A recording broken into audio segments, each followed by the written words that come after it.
Assalamualaikum warahmatullahi wabarakatuh. Berjumpa lagi di pertemuan 3 mata kuliah jaringan komputer.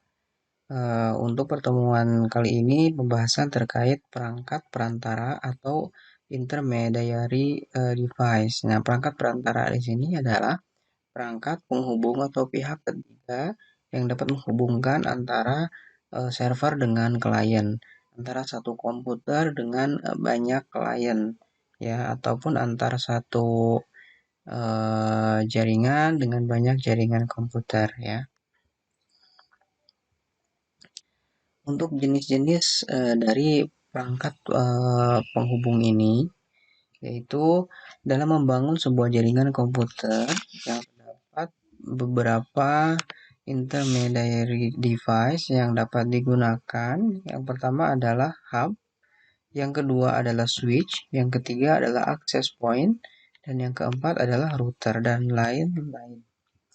Kemudian hub di sini dipergunakan pada jaringan LAN ataupun skala kecil, ya, karena memang bentuknya yang kecil, yang hanya memiliki port yang sedikit, ya. Contohnya ini, ya, bentuknya seperti ini, kecil. Ada yang memiliki contoh di sini ada yang memiliki 6 port, ada yang memiliki 8 port, ya. Adapun yang lebih besar itu namanya lain lagi, ya. Harganya murah, ya, karena barangnya kecil, kemudian pengoperasian juga mudah karena langsung plug and play. Tinggal nanti si hub ini dia punya adaptornya. Jadi ada kabel power untuk menyalakan hubnya, ya. Dan otomatis ketika hubnya menyala, setiap port itu sudah siap digunakan, ya, mulai dari port untuk server dan juga port untuk kliennya, seperti itu. Kemudian ada mode komunikasi half duplex, kemudian konektor antar end device. Ya, end device itu perangkat terakhir. Nah, perangkat terakhir di sini ya tentunya bisa berupa komputer, ya, atau personal komputer, bisa juga berupa laptop, ya, seperti itu.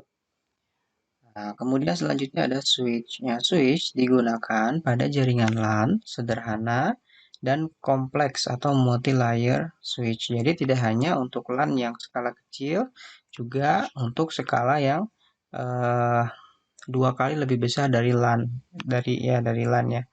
2 kali lebih besar dari hub, ya, maksudnya. Di sini multi-layer switch. Nah, dapat dikonfigurasi atau model manageable untuk kebutuhan keamanan dan pengembangan jaringan, mampu membagi atau segmen jaringan ke dalam beberapa collision domain. Nah, untuk switch sendiri sebetulnya hampir sama, ya, bentuknya dengan hub, ya, cuman bedanya switch itu memiliki port yang lebih banyak, ya, dari hub, dan switch di sini bentuknya lebih besar, ya, karena portnya lebih banyak.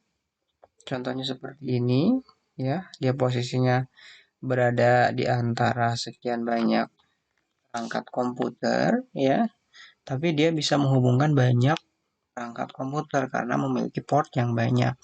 Biasanya ada 16 port, ya, atau bahkan 32 port, 64 port, ya, seperti itu. Kemudian fungsi dan cara kerja switch. Secara umum, fungsi switch sebagai berikut. 1. Membuat keputusan berdasarkan destination port ataupun tujuan, ya, tujuan dari port yang akan diakses. Kemudian menyimpan tabel yang digunakan untuk menentukan bagaimana cara untuk meneruskan lalu lintas jaringan melalui switch. Switch meneruskan frame data atau forward frame Ethernet berdasarkan MAC address tujuan dari frame. Nah, hierarki switch network. Nah, switch dibagi ke dalam 3 lapis. Pertama ada access layer, kedua ada distribution layer, dan ada core layer. Ketiganya memenuhi kebutuhan yang berada pada jaringan komputer. Ketiganya memenuhi kebutuhan yang berbeda pada jaringan komputer. Ya, seperti ini. Untuk hierarkinya nanti di pertemuan selanjutnya kita ada praktek ya. Kemudian hierarki switch network. Pertama ada access layer switch. Access layer switch bertujuan untuk memudahkan koneksi end device ke dalam fitur jaringan.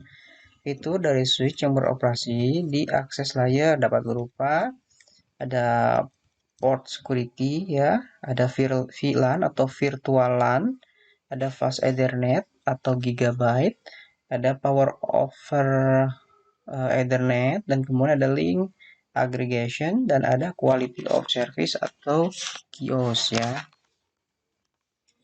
Kemudian hierarki switch network lanjutan masih pembahasan sebelumnya. Untuk distribution layer switch menerima data dari akses layer switch dan akan meneruskannya ke core layer switch. Nah, fitur dari switch yang beroperasi didistribusikan dapat berupa mendukung layer 3, kemudian high forwarding, ada gigabyte Ethernet, ada redundant, access control list, dan link aggregation, serta quality of service ya, sama seperti layer yang pertama. Kemudian untuk core layer switch merupakan backbone dan bertanggung jawab untuk menangani sebagian besar jaringan LAN. Fitur dari switch yang beroperasi di core layer dapat berupa mendukung layer 3, kemudian very high forwarding, gigabyte Ethernet, redundant, link aggregation, dan juga quality of service. Selanjutnya ada lagi yang dinamakan ya di sini namanya router ya. Nah, router di sini digunakan untuk menghubungkan beberapa jaringan komputer ya atau network yang berbeda, merupakan perangkat utama yang digunakan untuk menghubungkan jaringan, baik itu jaringan LAN skala kecil, WAN, dan WLAN. Nah, secara garis besar, router itu bentuknya ada yang seperti ini ya, wireless, nirkabel, ada juga bentuknya seperti ini, lebih besar dan kompleks. Ada yang namanya Cisco router 1811. Kalau di sini, ketika menggunakan Cisco, kita bisa mengatur segala macam aktivitas dan sumber daya jaringan yang dibutuhkan oleh klien. Mulai dari kita bisa mengatur subnetting IP-nya, ya mengatur VLAN-nya, ya virtual LAN. Juga bisa mengatur bandwidth untuk masing-masing klien dan seterusnya. Kemudian ada skema perangkat jaringan. Nah, contoh ini perangkat pada gambar. Nah, ini contoh perangkat jaringan. Yang pertama ada perangkat akhir atau end device. Nah, perangkat akhir di sini adalah perangkat terakhir yang menerima sinyal data atau jaringan dari setiap alat jaringan.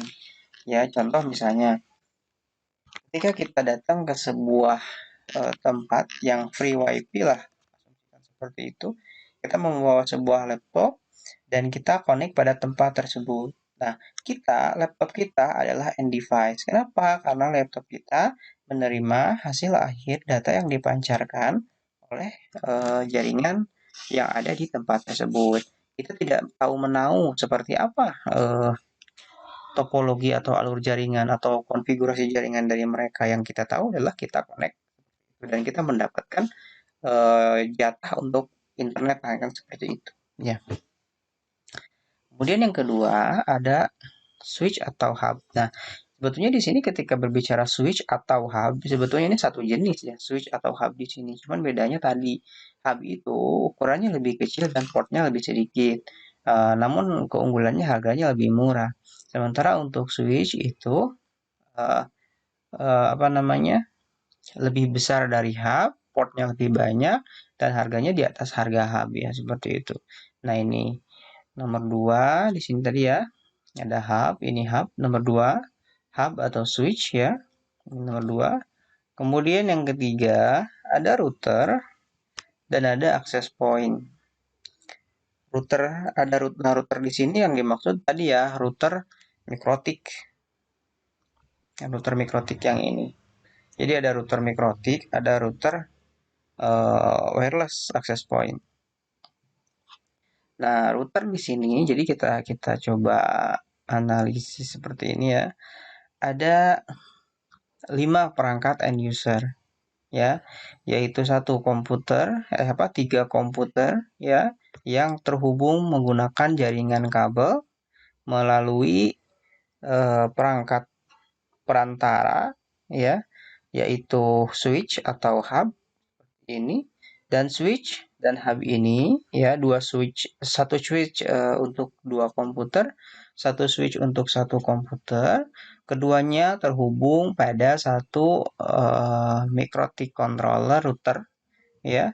Nah, router ini dia akan mengendalikan